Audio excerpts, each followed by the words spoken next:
A Batalha de Waterloo foi um confronto militar, minha gente, que ocorreu no dia 18 de junho de 1815, perto de Waterloo, na atual Bélgica, então parte integrante do Reino Unido dos Países Baixos.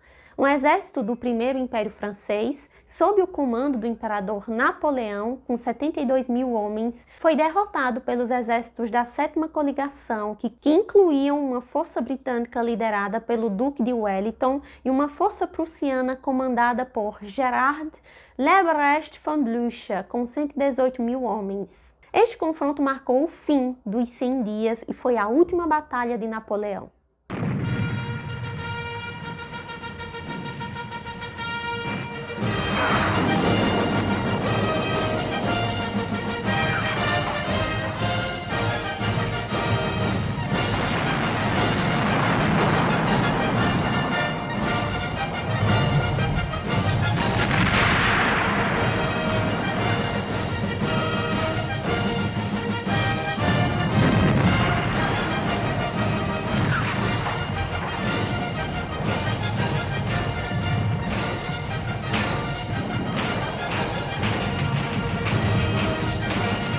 A sua derrota terminou com seu governo como imperador.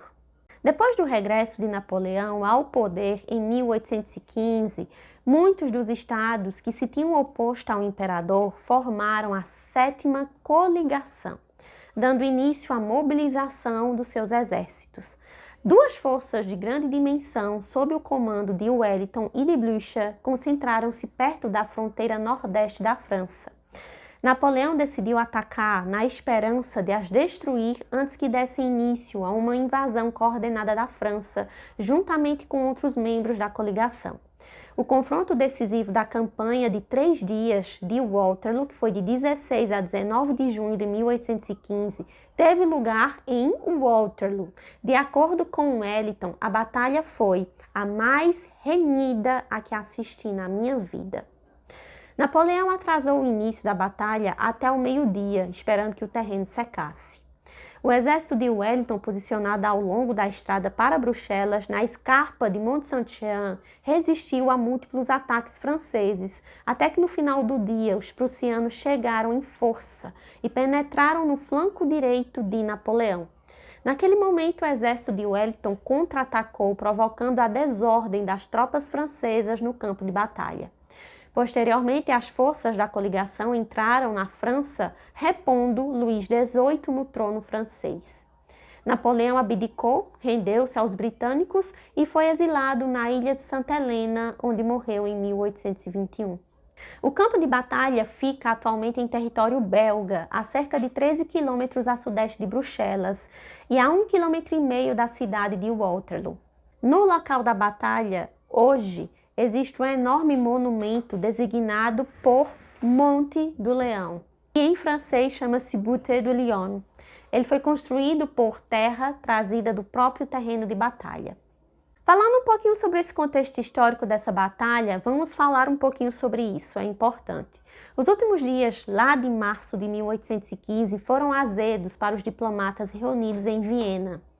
Ali, representantes do Império Russo, Reino da Prússia, Império Austríaco, Suécia, Reino Unido e várias nações e reinos menores tentavam, havia meses, redesenhar o mapa político da Europa, reinstaurando as monarquias e os territórios que existiam antes do furacão napoleônico.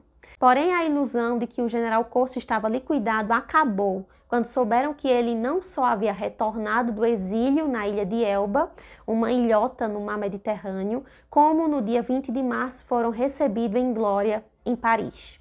Os aliados mal puderam acreditar. Napoleão Bonaparte, 10 meses antes, em 11 de abril de 1814, fora derrotado por uma coalizão de mais de 500 mil soldados de várias nações europeias que se sublevaram contra o domínio francês sob a desastrosa campanha da Rússia em 1812. Vitoriosos, os aliados colocaram Luís XVIII no trono da França e enviaram Bonaparte ao exílio. Em 1815, vamos falar agora um pouquinho sobre o início da campanha. Em 1815, com 73 mil homens, mais ou menos, Napoleão invadiu a Bélgica. Seu único trunfo era bater separadamente os exércitos inimigos antes que se reunissem. As tropas que estavam na área eram formadas por prussianos e outras compostas por ingleses, belgas, neerlandeses e alemães instalados na Bélgica. Napoleão tentaria batê-los para forçar algum armistício com as outras nações que estavam com seus exércitos mais distantes da França. O desafio não era fácil. O exército anglo-batavo-alemão contava com 93 mil homens, liderados pelo Duque de Wellington. O prussiano tinha 117 mil homens, comandados por um militar muito experiente, o general Blücher. Mesmo em inferioridade numérica, Napoleão queria atacar.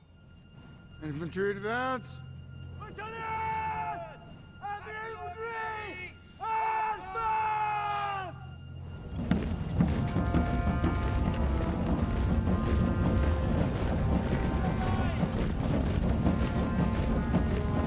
Foot back! Forward! Veteran right! Forward! Prepare to charge! Charge! Dentro de um mês, o exército austríaco de 210 mil homens, outro russo de 150 mil e um terceiro grupo austro-italiano de 75 mil invadiriam a França pelo norte e pelo sul. Quando Napoleão invadiu a Bélgica, as tropas inglesas, prussianas e russas ainda não haviam se juntado ao exército prussiano.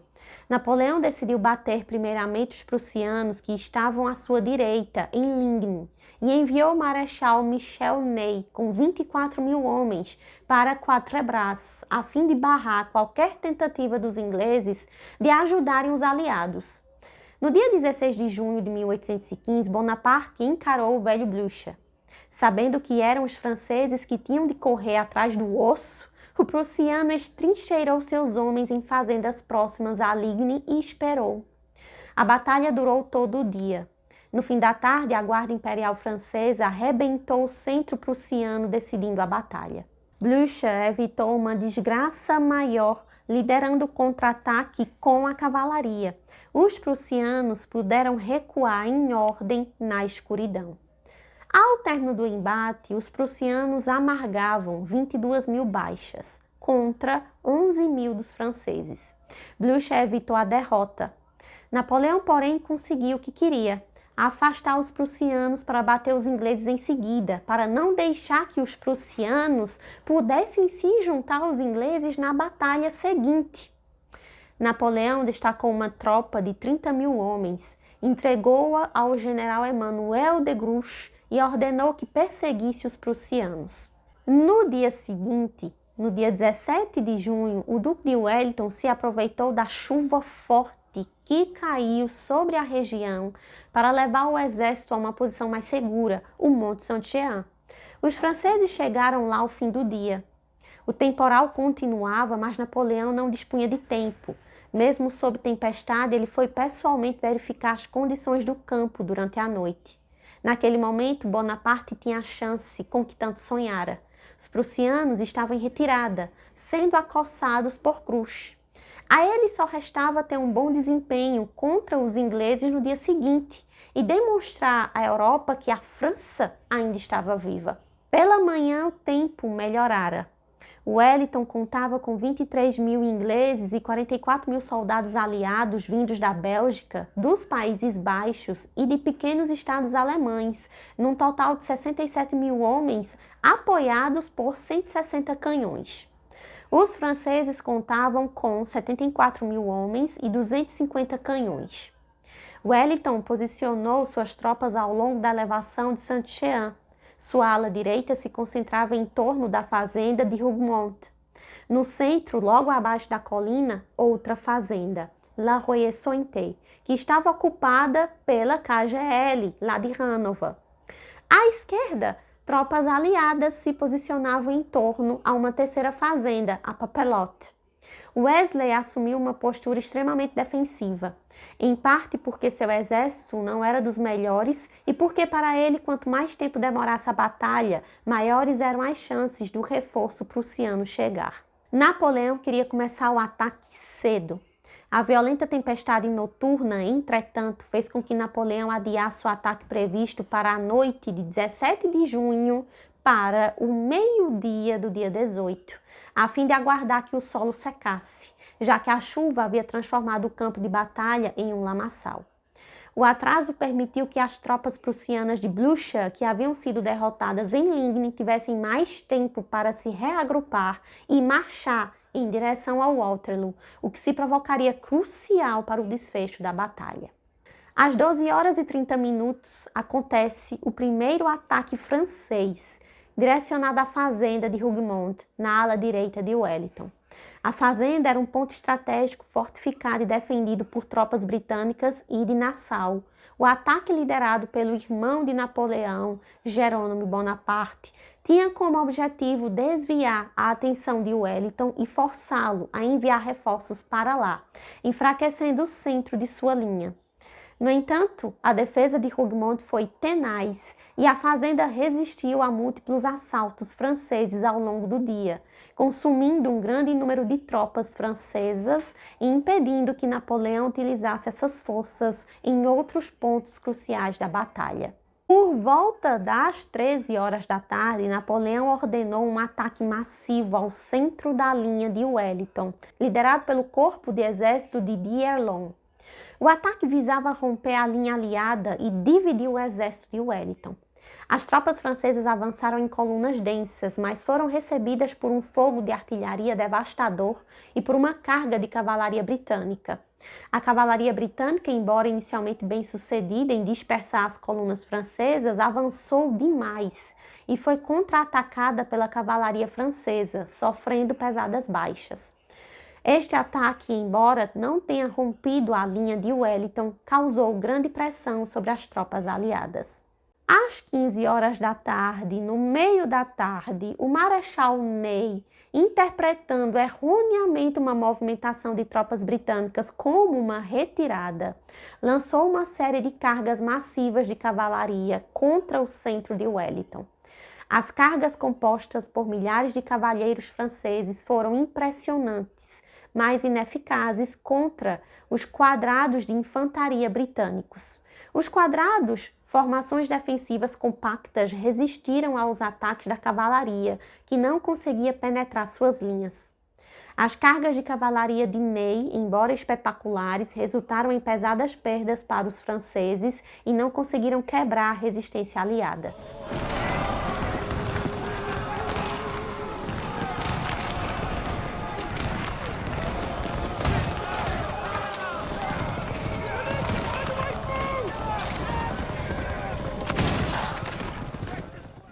Enquanto isso, a artilharia francesa continuava a bombardear as posições de Wellington, mas sem o apoio da infantaria, os ataques de cavalaria eram fúteis. Por volta das 15 horas, a situação para Napoleão começou a se deteriorar.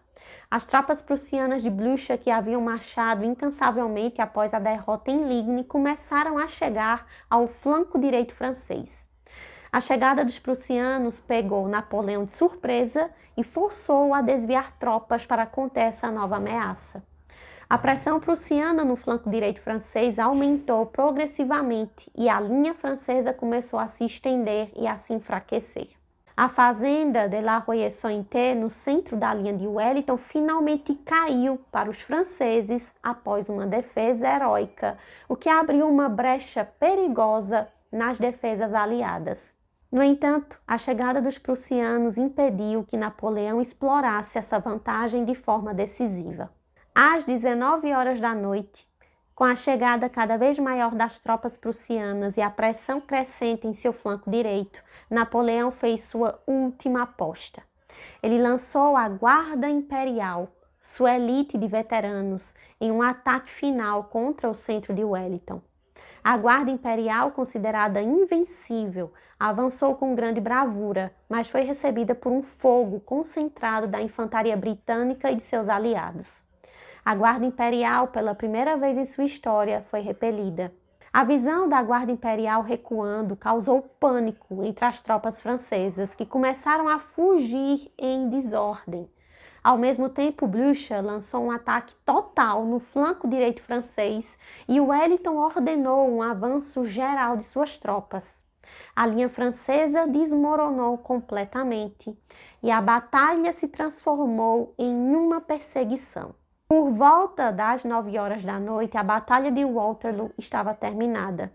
O exército francês estava em completa desintegração, com milhares de mortos, feridos e prisioneiros. Napoleão fugiu do campo de batalha e sua derrota marcou o fim de seu império e de sua carreira militar. As forças aliadas, embora exaustas, haviam alcançado uma vitória decisiva.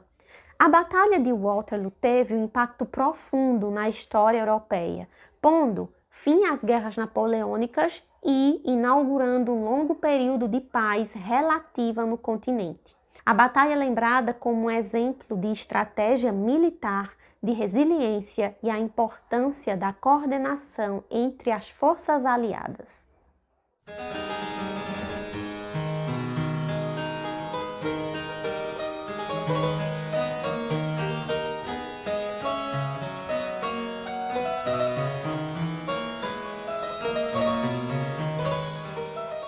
A história dos Países Baixos, marcada por sua luta por independência e sua trajetória de prosperidade, é profundamente entrelaçada com eventos históricos que moldaram a Europa. Um dos momentos mais emblemáticos dessa trajetória foi a Batalha de Waterloo, ocorrida em 1815, que declarou o fim das invasões napoleônicas e consolidou o papel do Reino Unido e de aliados na política. Além disso, as companhias hanoverianas tiveram uma influência significativa na economia e na administração da região, especialmente durante os séculos XVIII e XIX, refletindo a ligação entre a monarquia britânica e os territórios dos Países Baixos. Unindo esses tópicos, podemos entender como conflitos, alianças e instituições moldaram a formação e o desenvolvimento do que hoje conhecemos como os Países Baixos, refletindo uma história rica, marcada por batalhas, mudanças políticas e relações europeias complexas.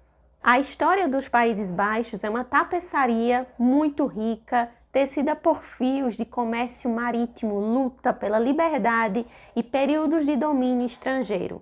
Nenhum capítulo talvez tenha sido tão transformador e paradoxalmente formativo quanto aquele escrito sob a sombra de Napoleão Bonaparte. Para entender o país moderno, é essencial percorrer essa jornada até o seu encontro decisivo com o Corso.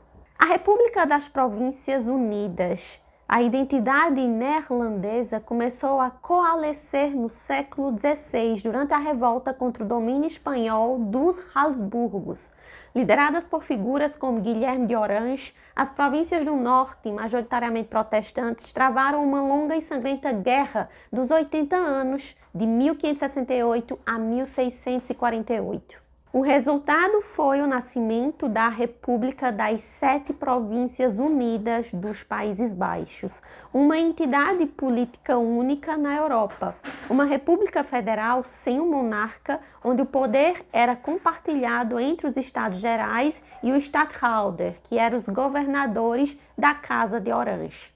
Este período, conhecido como a Idade de Ouro Neerlandesa, século XVII, viu o país emergir como uma potência comercial, financeira e naval global. Companhias como a VOC, Companhia das Índias Orientais, e a UIC, Companhia das Índias Ocidentais, construíram um vasto império colonial, enquanto dentro da Europa os Países Baixos eram um bastião de relativa tolerância religiosa e intelectual, atraindo pensadores como Descartes.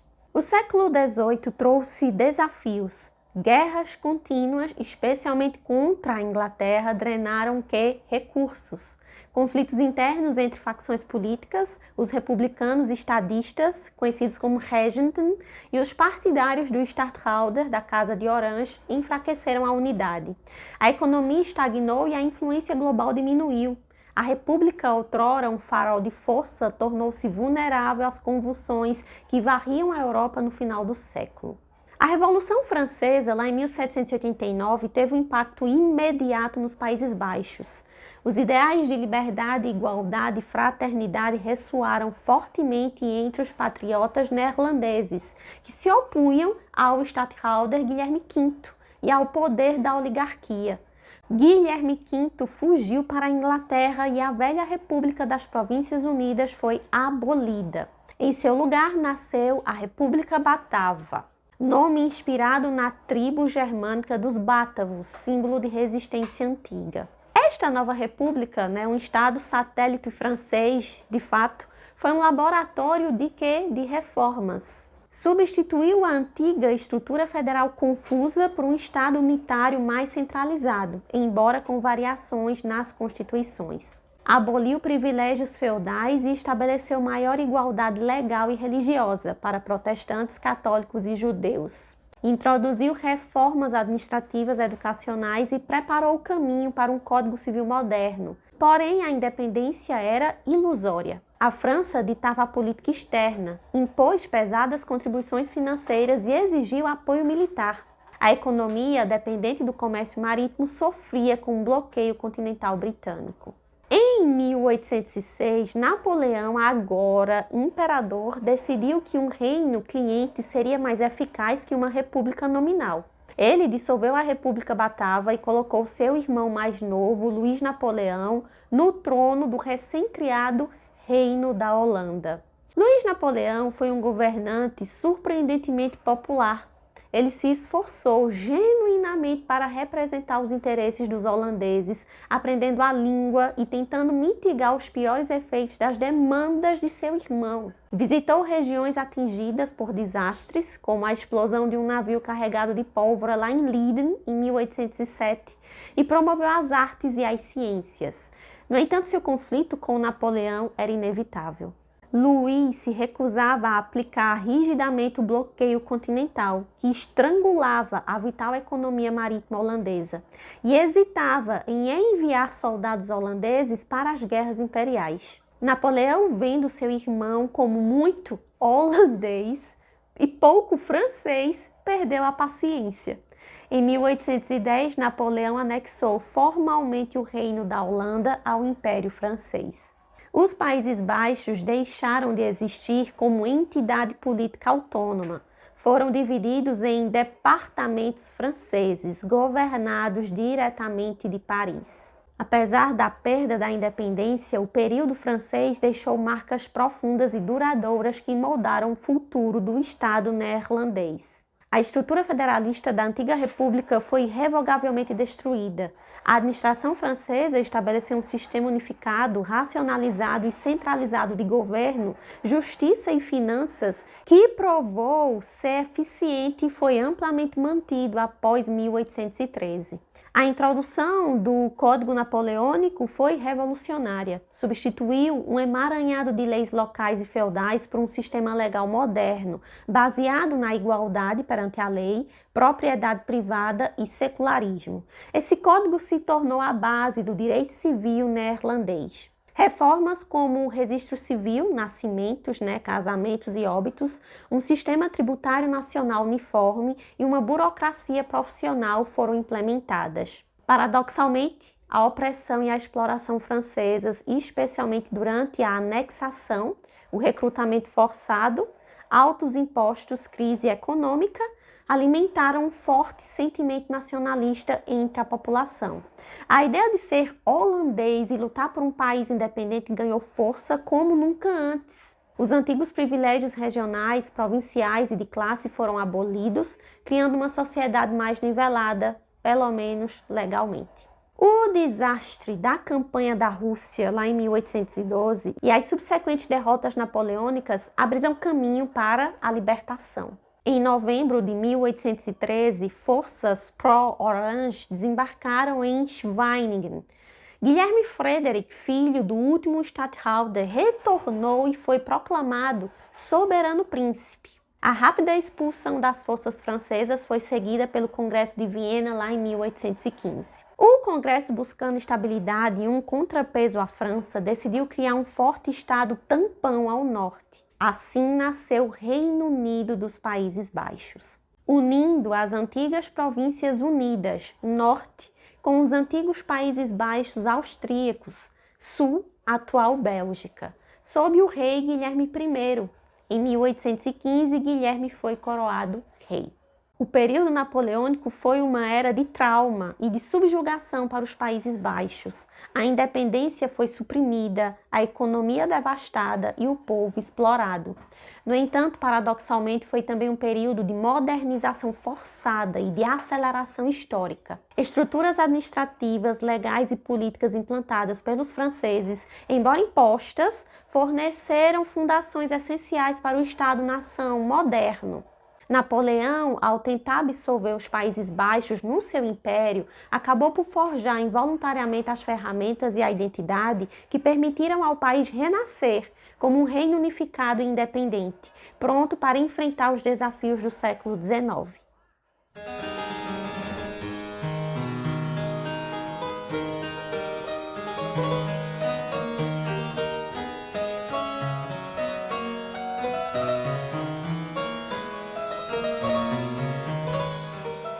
O niilismo é uma doutrina filosófica que se caracteriza por um pessimismo e ceticismo extremos em relação à realidade e aos valores humanos.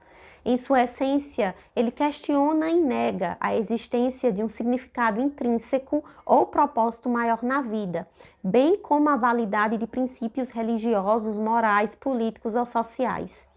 Embora frequentemente associado à desvalorização e à ausência de sentido, o niilismo também pode ser visto como um ponto de partida para a criação de novos valores e significados, como proposto por Friedrich Nietzsche.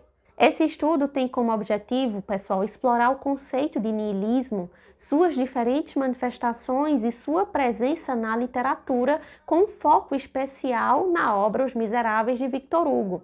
Através da análise de fontes acadêmicas e literárias, nós buscamos o quê? Compreender como a temática niilista se manifesta na condição humana e nas narrativas que a retratam. O niilismo, em sua forma mais ampla, é uma atitude de negação ou descrença absoluta em relação a princípios estabelecidos. A palavra deriva do latim nihil, que significa nada, e reflete uma postura crítica diante das convenções sociais e dos valores tradicionais. Friedrich Nietzsche, um dos filósofos mais associados ao niilismo, argumentou que ele surge da morte de Deus. Uma metáfora para o colapso dos sistemas de valores tradicionais e especialmente os religiosos. Nietzsche distinguiu dois tipos principais de niilismo.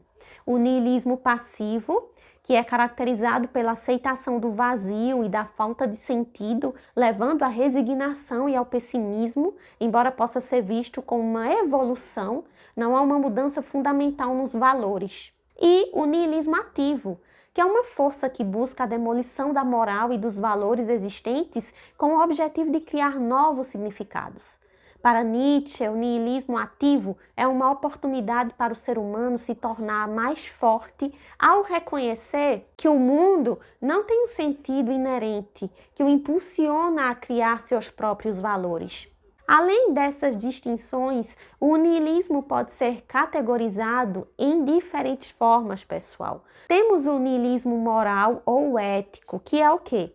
É o que sustenta que nenhuma ação pode ser considerada intrinsecamente moral ou imoral, negando a existência de valores éticos objetivos.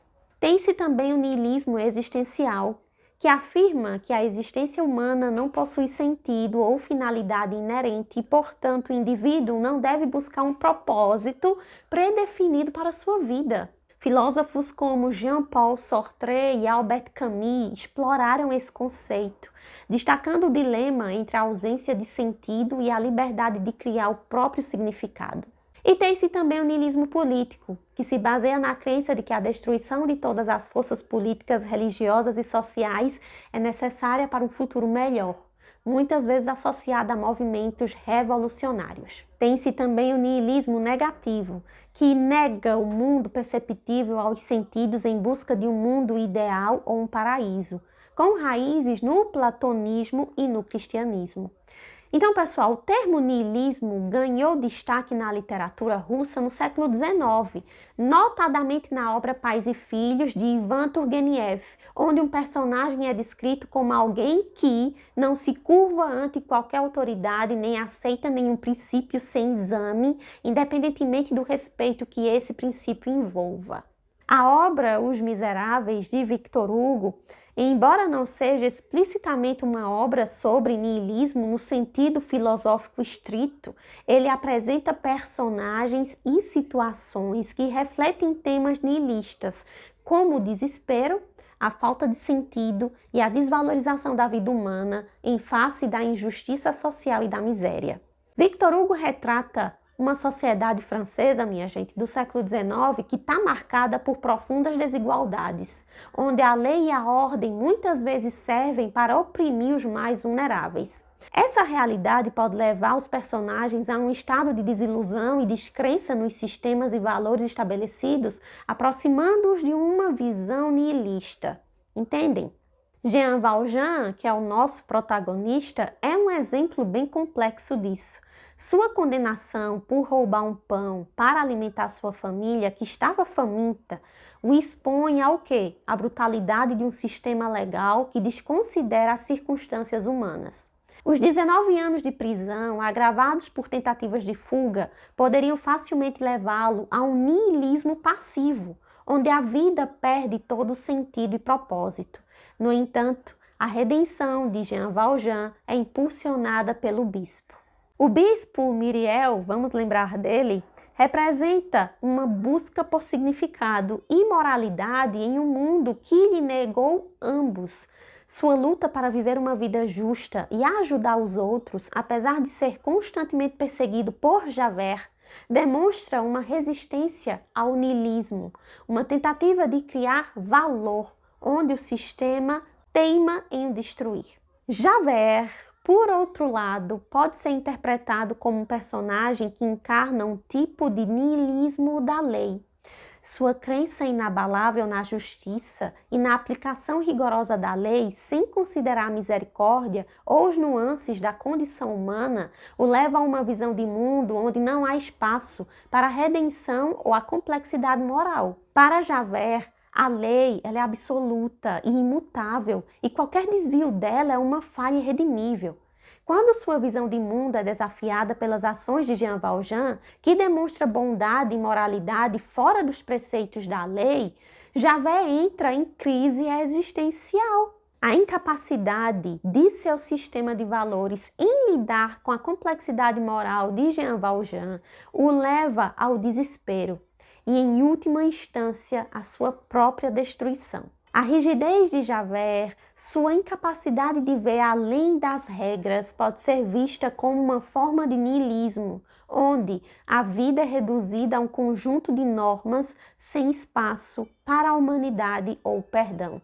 A própria miséria social retratada na obra, com a pobreza extrema, a injustiça e a falha de esperança para muitos personagens, pode gerar um sentimento de niilismo naqueles que a vivenciam. A vida de Fantine, por exemplo, é uma sucessão de infortúnios que a levam à degradação e ao desespero, onde o valor de sua existência é constantemente diminuído pelas circunstâncias.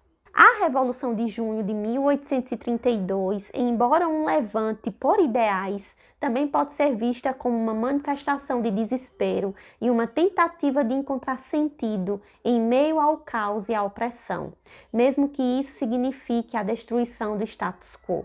Então, Os Miseráveis, essa obrazinha aqui, não é um tratado filosófico sobre niilismo, mas tem dentro de sua narrativa expoentes que mostram que podem levar os indivíduos a questionar o sentido da vida e a validade dos valores estabelecidos. Através dos personagens, Victor Hugo vai explorando essas diferentes respostas humanas a um mundo que muitas vezes parece ser desprovido de justiça e de significado, desde a busca por redenção e a criação de novos valores, até a adesão cega à lei ou a rendição ao desespero.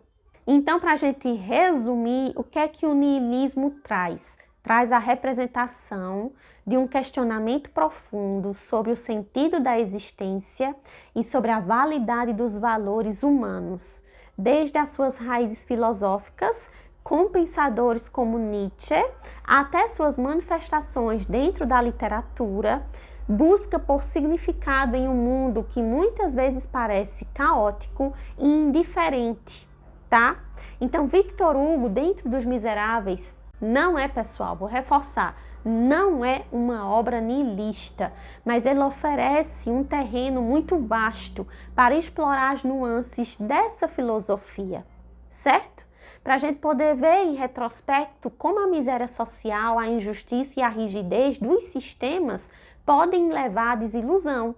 No entanto, essa obra também ressalta a capacidade humana de resistir ao niilismo, de buscar redenção e de criar significado mesmo nas circunstâncias mais adversas. Então, sendo assim, a literatura, em particular, aqui eu estou falando Os Miseráveis, serve como espelho para as complexidades dessa terminologia, não apenas como uma doutrina de negação, mas como um catalisador para a reflexão sobre a moralidade, a liberdade e a incessante busca por propósito na vida humana.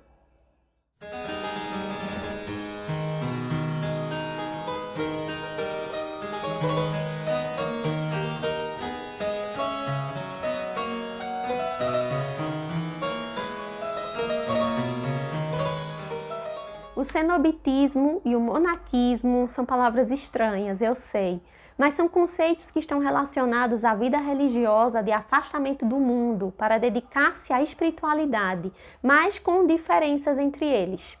O monaquismo tem um conceito geral, que é essa prática de renúncia à vida secular para buscar a perfeição espiritual através de disciplina, de oração e de ascetismos. E ele pode manifestar-se de formas diferentes também. Ele surge no século 3, 4 depois de Cristo no Egito e Síria, com os primeiros emeritas cristãos como Santo Antão do Deserto, e traz algumas características, que é o foco na solidão e a contemplação.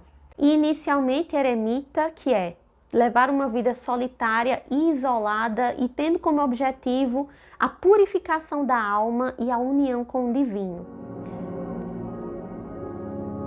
Saint Benedict of Nursia said, "Keep death daily before your eyes."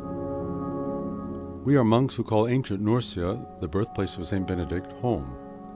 We've seen our city suffer recently due to a powerful earthquake that struck nearby and which led to many deaths in nearby towns. In Norcia, no lives were lost, but a great deal of material damage was done, and some people's livelihoods are in danger. This experience reminds us, too, how suddenly we might meet God, how real are these words of Saint Benedict. Yet the maxim of Saint Benedict refers to more than physical death. It's death to self, to which the monk is called daily. A monk's first death is to leave his homeland, his family, his friends. Norcia is an international community of monks with a strong American presence. Dying to self and to the world means we try to remain hidden, even forgotten, so as to become saints through prayer and daily conversion. Já o cenobitismo é uma forma mais específica de monaquismo, como assim? É o monaquismo praticado só que em comunidade, certo? Sob uma regra ou um superior, que eles chamam de abade prior.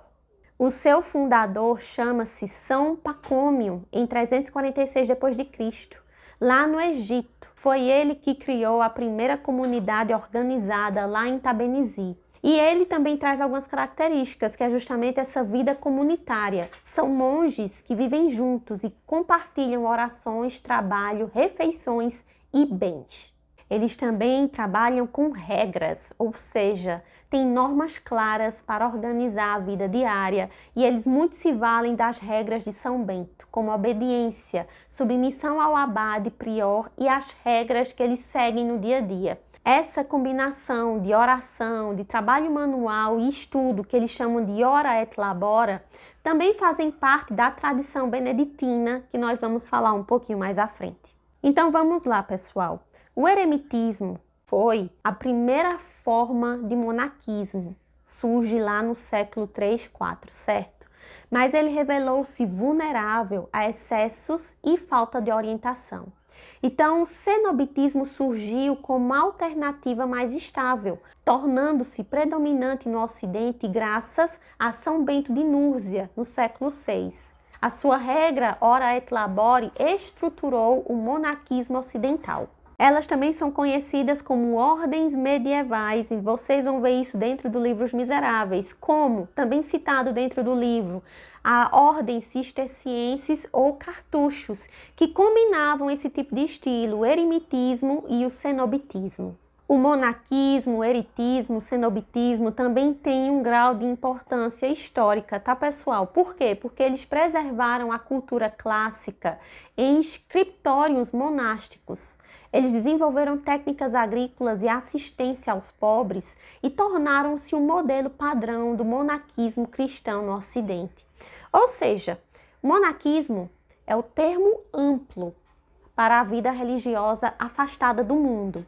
Cenobitismo é a sua expressão comunitária e organizada que predominou após o século IV.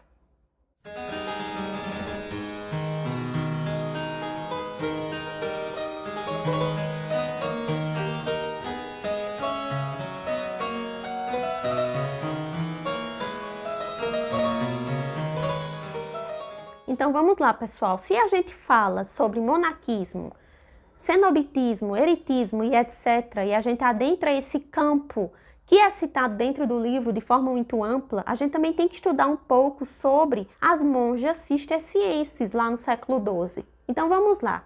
As bernardinas ou monjas cistercienses emergiram no contexto da reforma monástica liberada por São Bernardo de Claraval entre 1009 e 1153.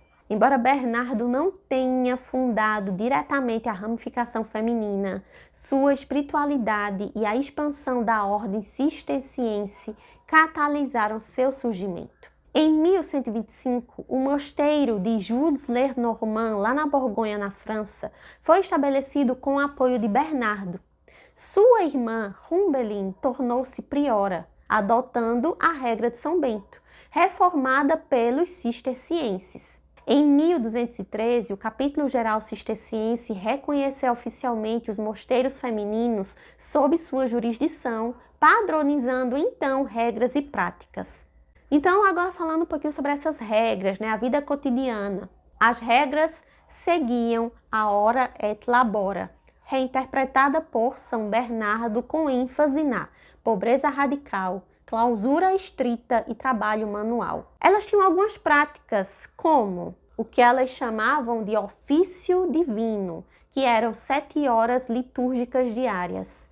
O silêncio, a vigilância constante para evitar ociosidade da língua, o trabalho, a fiação, a tecelagem e luminura de manuscritos e agricultura, e o ascetismo, os jejuns frequentes, e dormir em palhas, conforme o Exordium Parvum, que era a Constituição cisterciense, como também a clausura, tanto condenada por Victor Hugo aqui dentro do livro. Ou seja, elas aboliam o contato com o mundo exterior, que era limitado a conversas em parlatórios com grades. A clausura era tão rigorosa que em alguns mosteiros as monjas enterravam suas mortas dentro dos muros. Elas também tiveram sua época de expansão e de apogeu, lá entre os séculos XII e XIII. Entre 1120 e 1350 teve um crescimento explosivo. Surgiram então naquela época 700 mosteiros ou conventos femininos na Europa, destacando-se na França o primeiro mosteiro feminino oficial fundado em 1125. E a coisa não se expandiu apenas na França, também se expandiu em outros países da Europa, na Espanha também. Fundado em 1187 por Afonso VIII, com status real e jurisdição episcopal própria. Como também na Alemanha e na Itália, Santa Marienstern em 1248 e Santa Lúcia, lá em Roma, em 1223. Como também recebiam patrocínio real. Monarcas como Leonor da Aquitânia e Isabel de França fundaram abadias, atraindo mulheres nobres que buscavam educação e autonomia religiosa. Mas esse poder foi temporal, né? Mosteiros como Las Huelgas administravam vilas, cobravam impostos e mantinham exércitos com abadesas equiparadas a duquesas. Ou seja, na época do seu apogeu, era uma loucura. Depois dessa época de apogeu, esses mosteiros, esses conventos femininos entraram em crise e na fase de declínio. Então vamos lá, o que é que foi acontecendo para vir essa crise e esse declínio todo? Primeiro apareceu a peste negra, em 1347 e 1351, o que reduziu drasticamente as vocações e as rendas agrícolas. Depois, guerras e muita instabilidade política. Veio a Guerra dos 100 Anos e conflitos religiosos que destruíram esses conventos, esses mosteiros na França e na Alemanha, como também surgiu a Reforma Protestante. E também o rigorismo e o isolamento excessivo, né? A clausura excessiva afastou novas vocações. A Inquisição passou a investigar mosteiros, ou seja, conventos, por relaxamento de costumes. Eclodiu a Revolução Francesa, que aboliu ordens monásticas na França. Então, mosteiros, conventos como Port Royal, por exemplo, foram destruídos e as Bernardinas foram expulsas. Pois é, mas elas são umas sobreviventes. Elas ainda no século XIX estavam lá firmes, poucas, mas firmes. Em 1892, a Ordem Cisterciense da Estrita Observância, chamadas de trapistas, readmitiu mosteiros femininos, focando em contemplação e trabalho. E nessa época surgiu alguns conventos, alguns mosteiros notáveis, como Nossa Senhora de la Santa Esperança, fundada na França em 1827. O mosteiro de Santa Maria la Real de las Huelgas, na Espanha, ainda ativo hoje como museu-monastério, vejam só. E trazendo para vocês informações mais atuais, nos últimos dados contabilizados, eles contam com 1.800 bernardinas, que hoje estão espalhadas em 180 mosteiros. Esses dados são retirados de 2023, principalmente na Europa, nos Estados Unidos e nas Filipinas. Esses mosteiros, esses conventos trazem um legado cultural também importante, pessoal.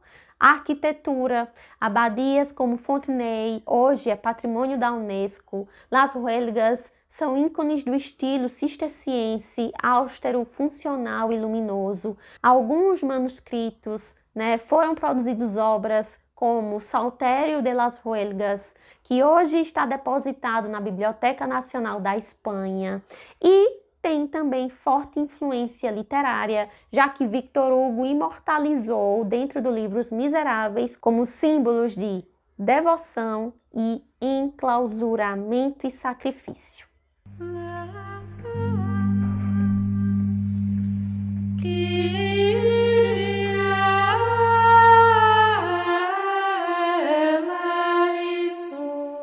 Vida silenciosa, quase totalmente dedicada à espiritualidade e meditação. Assim é o dia a dia das monjas beneditinas.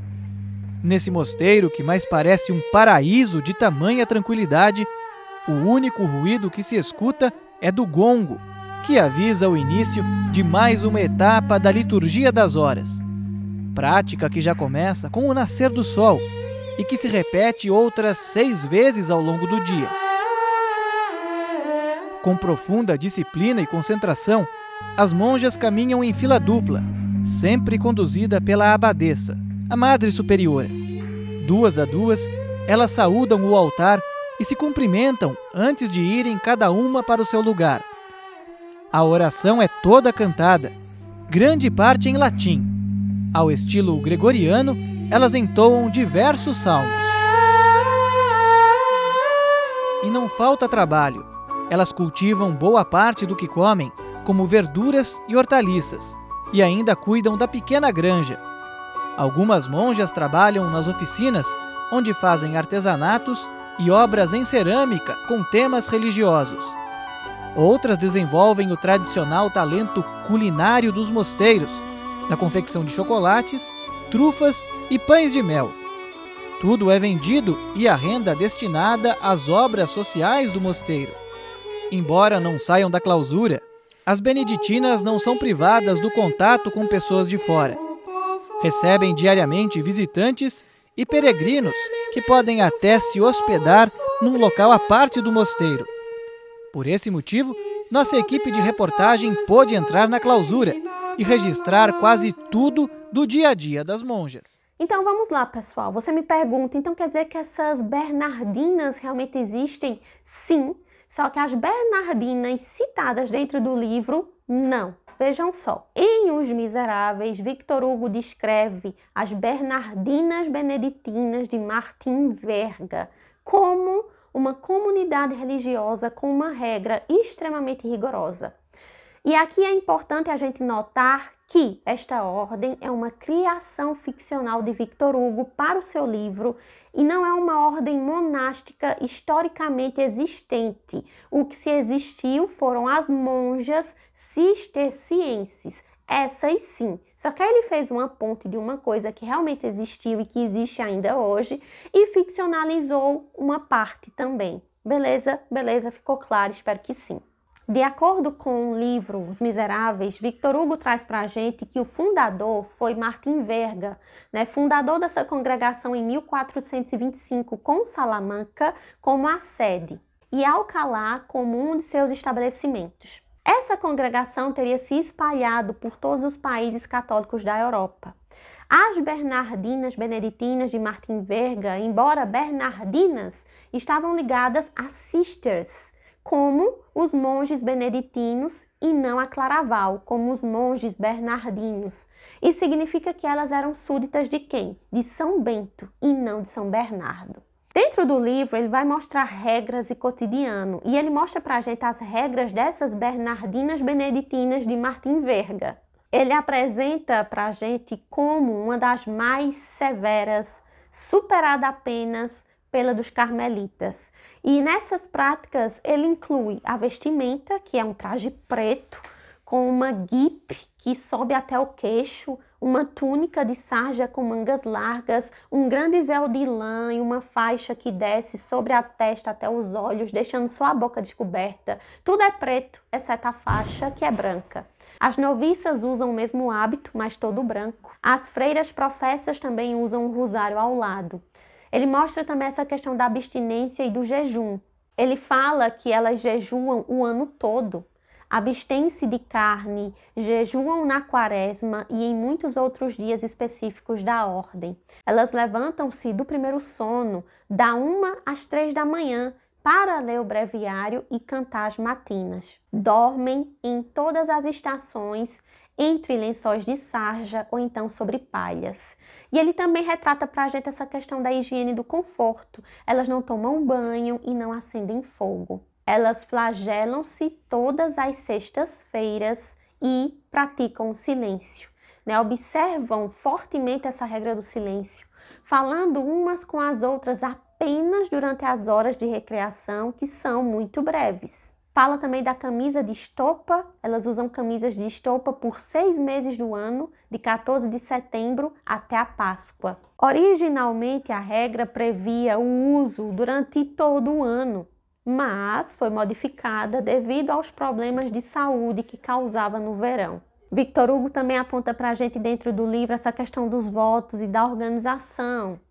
Os votos das freiras, dessas monjas, são obediência, pobreza, castidade e perseverança em seu isolamento. A prioresa é eleita por 3 anos pelas mães vocais, que são aquelas com direito a voto dentro do capítulo do livro. E pode ser reeleita apenas 2 vezes, limitando seu mandato a um máximo de 9 anos.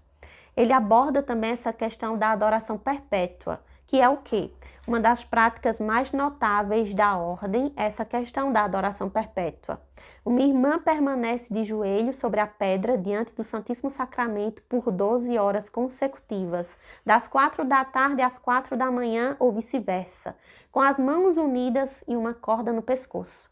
Quando a fadiga se torna insuportável, ela se prostra de bruços no chão, com os braços estendidos em forma de cruz. Essa oração é uma reparação por todos os pecados, faltas, dissensões, violações, iniquidades cometidos na terra.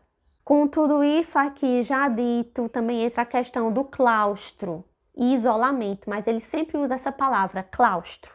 Esse claustro, esse isolamento é extremo. Elas nunca veem o padre oficiante, que está sempre escondido por uma cortina de sarja de 9 pés de altura. Durante o sermão, elas abaixam seus véus sobre os rostos. Devem sempre falar baixo, andar com os olhos no chão e a cabeça baixa. Apenas um homem tem permissão para entrar no convento, o arcebispo da diocese.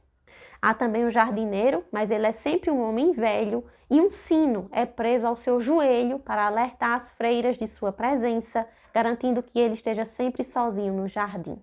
Ele traz também de forma ficcional no livro o apogeu e o declínio dessas freiras. Então, pessoal, o Victor Hugo, no livro, ele não detalha um apogeu específico e uma data para o declínio dessa ordem em si, mas ele mostra para a gente a situação do convento do Petit Picpus, ou Picpus, lá em 1824, quando já existia há muitos anos. A descrição de Victor Hugo foca na rigidez e no isolamento da vida monástica, que ele via como um anacronismo em sua época. O convento é retratado como um lugar de refúgio para alguns, mas também de severa restrição e sacrifício. A sobrevivência da ordem é mais uma questão de sua existência contínua, apesar das mudanças sociais e políticas, o que de certa forma pode ser interpretado como um declínio em termos de relevância social e adaptabilidade, mas uma persistência em sua forma mais pura. A Ordem de São Bento, ou Ordem Beneditina, é importante a gente falar sobre isso porque aparece no livro, foi fundada por São Bento de Núrcia, no Monte Cassino, na Itália, há mais de 1550 anos. A regra de São Bento foi escrita, isso é verdade, é verídico, pessoal, por volta de 503 d.C. Ela serve como guia até hoje,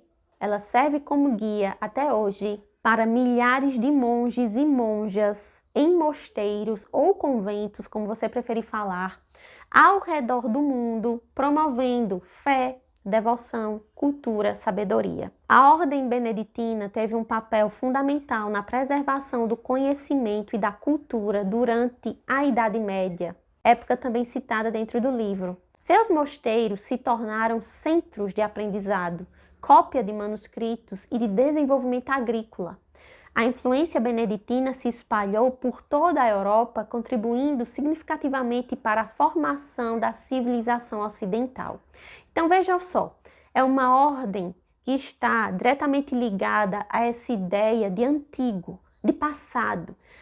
Idade Média, cavalos, espadas, príncipes, reis, aquela coisa toda, cavalheiros. Por isso que em determinado trecho do livro, principalmente na parte referente a Cossete, no 7º livro de Cossete, o Victor Hugo fala sobre ter cuidado com o passado, que algumas coisas que apareceram e que floresceram no passado não pertencem mais aos tempos modernos. E que perigoso é se essas coisas florescerem novamente. Então é porque existe essa ponte entre a Ordem de São Bento com a Idade Média e que é um anacronismo para Victor Hugo, porque no século XIX, época do Victor Hugo, a coisa ainda meio que está sobrevivendo, entendeu? Se você não sabe, a Ordem Beneditina chegou aqui no Brasil no século XVI, com a fundação de alguns mosteiros, de alguns conventos importantes. Em 1582, o primeiro mosteiro beneditino foi fundado no Brasil, foi o de São Sebastião, na Bahia, em conjunto com monges da Congregação Beneditina de Portugal. Lá em 1586, 1592, a fundação do Mosteiro de Olinda. Em 1590, a fundação do Mosteiro de Rio de Janeiro. E em 1598, a fundação do Mosteiro de São Paulo. E essa ordem beneditina também teve o seu apogeu. O apogeu da ordem beneditina é frequentemente associado justamente ao período medieval, especialmente a partir do século X, com a fundação da abadia de Cluny. Cluny se tornou um centro de reforma monástica e exerceu vasta influência sobre a Igreja e a sociedade europeia. No seu auge, a ordem beneditina contava com milhares de mosteiros e desempenhava um papel crucial na vida religiosa, cultural e política da Europa. Depois dessa época de apogeu, ela viveu um declínio e depois uma reinstalação. Ao longo da história, a ordem beneditina enfrentou períodos de desafios e também precisou passar por reformas. No Brasil, aqui para nós, o século XIX marcou um período de declínio para a ordem, influenciado por fatores políticos. Lá em 1827, os mosteiros brasileiros se separam da Congregação Beneditina Portuguesa, com o Papa Leão XII fundando a Congregação Beneditina do Brasil. Em 1834, o Brasil Império proibiu o noviciado, o que dificultou a renovação dos membros dentro da ordem. No entanto, a ordem beneditina demonstrou resiliência. Após os trâmites da República em 1889, houve uma reinstalação dos mosteiros beneditinos no Brasil em 1895, marcando um novo capítulo em sua história. E é isso, pessoal. Aqui eu encerro com vocês. São partes que juntas formam um todo e que fazem muito sentido se você está acompanhando a leitura do livro Os Miseráveis junto comigo lá dentro do Círculo Literário, porque tudo isso que eu trouxe aqui para vocês hoje nesta aula aparece nesta grande parte que ele chama de Cossete. Cossete é dividido em 8 livros e esses livros vão apontar esses elementos citados nesta aula aqui e ali, com mais ênfase ou com menos ênfase. Mas para que você consiga entender o todo melhor, é importante que você estude com mais afinco sobre esses pequenos detalhes que eu trouxe para vocês aqui hoje. A história dos Países Baixos, quem foram esses países aliados, a Batalha de Waterloo, niilismo, citado por Victor Hugo dentro do livro, e a ordem beneditina, tem ponte direta com a ordem de São Bento. Elas de fato existiram, mas a ordem específica das beneditinas bernardinas, que ele cita aqui, de Martin Verga, essas são ficcionalizadas aqui dentro do livro. Essas são ficcionalizadas aqui dentro do livro. Mas esta ordem, ela é verídica. Ela existiu, ela nasceu, ela teve um apogeu, ela teve um declínio, mas ela sobrevive até hoje. Reformada sim, mas sobrevive. É isso, pessoal. Espero que vocês tenham gostado. Se você gostou do conteúdo aqui do canal, sinta-se bem-vindo e bem-vinda. E eu vou convidar você agora a clicar aqui em algum lugar para se inscrever. Deixe o seu like no vídeo. Isso ajuda, pessoal. As pessoas ficam pedindo isso para vocês, é porque de fato ajuda. Ajuda ao YouTube entender que ele pode entregar esse vídeo a mais pessoas. Então pode deixar o seu like. Qualquer pergunta, qualquer dúvida, qualquer comentário, deixa aqui embaixo. Eu sempre passo visualizando, lendo vocês. Eu respondo todo mundo, sem exceção. E se você não é inscrito, mais uma vez, não esqueça de se inscrever, isso me ajuda muito. Vejo vocês na próxima aula ou no próximo vídeo, tá, pessoal? Fui! Tchau, tchau!